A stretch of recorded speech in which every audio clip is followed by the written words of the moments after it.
Remaja dari Indonesia ini sabot penghargaan debat di Qatar. Ternyata cucunya pimpinan Ponpes Al-Muhajirin. Madrasah Alia Pesantren Al-Hikmah, 2 Malhik 2, Brebes kembali menorehkan nama Indonesia karena menjadi runner-up International School Debating Championship 2023. Ajang ini berlangsung di Education City Doha, Qatar pada 2-4 September pekan kemarin. ISDC 2023 adalah kompetisi debat bahasa Arab kasta tertinggi dalam kancah internasional yang diadakan oleh Qatar Debat yang merupakan bagian dari Qatar Foundation. Delegasi Malhik 2 berangkat ke Doha setelah lolos babak penyisian yang digelar secara daring 6-7 Mei 2023. Dari 16 negara, peserta inilah 5 negara yang bertengger sebagai juara. Kategori natif 1. Kuwait 2. Yordania. Kategori non-natif 1. Singapura 2. Indonesia 3. Aljazair.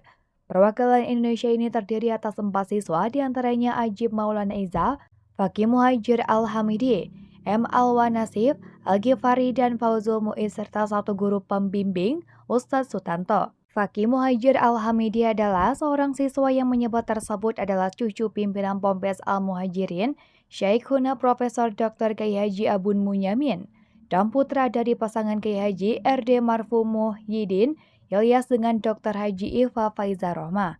Tak heran jika dukungan keluarga di lingkungan pesantren dari sejak kecil berpengaruh besar untuk tumbuh dalam semangat membangun pendidikan agama Fakih Muhajir Al-Hamidi. Pulangan Fakih Muhajir Al-Hamidi ke Indonesia usai mengikuti kompetisi itu langsung disambut hangat oleh kedua orang tuanya. Fakih menceritakan selama berjalannya kompetisi tersebut ada beberapa kendala yang dia dan timnya yang harus dihadapi. Dia mengatakan salah satu rekannya sempat jatuh sakit, meski dia tidak mengetahui persis demam tinggi yang melanda temannya itu lantaran perbedaan musim karena berada di negara berbeda, atau memang fisiknya sedang drop. Kendati begitu, dia bersyukur karena kendala tersebut tidak berlangsung lama. Sejawatnya, itu pun langsung ikut menghadapi kompetisi debat bahasa Arab. Tak hanya itu, pemuda yang bercita-cita sebagai cendekiawan muslim itu mengatakan, bukan hal yang mudah untuk menumbangkan lawan-lawan dari negara lain. Selain Singapura, Fakih mengatakan, Tunisia terbilang cukup sulit diseberangi karena termasuk kategori natif. Namun dia bersama rombongannya tak gentar begitu saja karena sudah melakukan persiapan secara intensif selama 2 pekan sebelum perlombaan.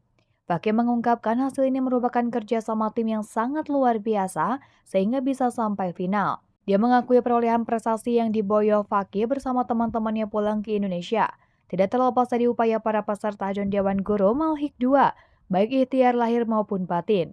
Fakih bersyukur bisa bahagia di dunia, tapi tentu lebih baik jika syukur itu dibawa ke hal yang lebih bermanfaat, seperti belajar, mengaji, dan lain-lain. Karena baginya, bersyukur terbaik yaitu memaksimalkan yang Allah Subhanahu wa Ta'ala beri, dan akal adalah pemberian yang paling istimewa. Ungkapan itu juga menunjukkan bahwa setelah ini dia akan melanjutkan kembali 1 musim belajarnya di Pesantren Al-Hikmah 2 Malhik 2 selama 1 tahun ke depan, sambil memaksimalkan ilmu mengaji dan mempersiapkan rencana kuliahnya.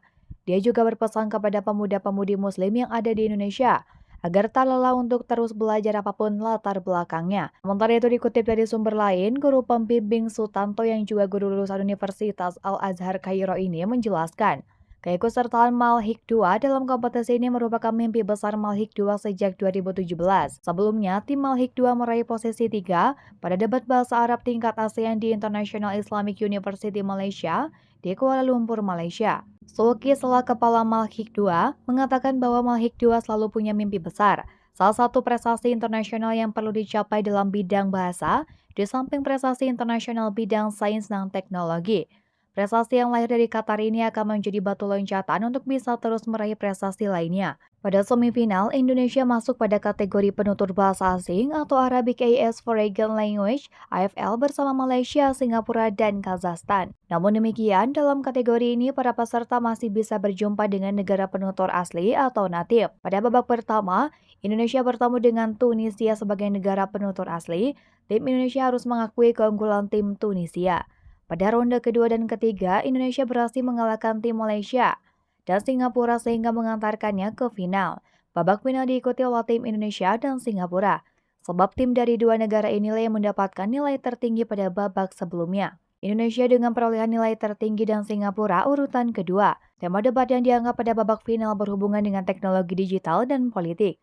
Persisnya berkenaan larangan bagi perusahaan sosial media untuk menyediakan akun-akun para pejabat dan politikus. Mosi ini baru diberikan 20 menit sebelum debat dimulai, sehingga kedua tim harus jeli dalam menelaah dan menganalisis sesuai dengan problematika internasional dari sisi perpolitikan yang terjadi saat ini. Hasilnya perwakilan Indonesia ini harus puas dengan perolehan runner-up.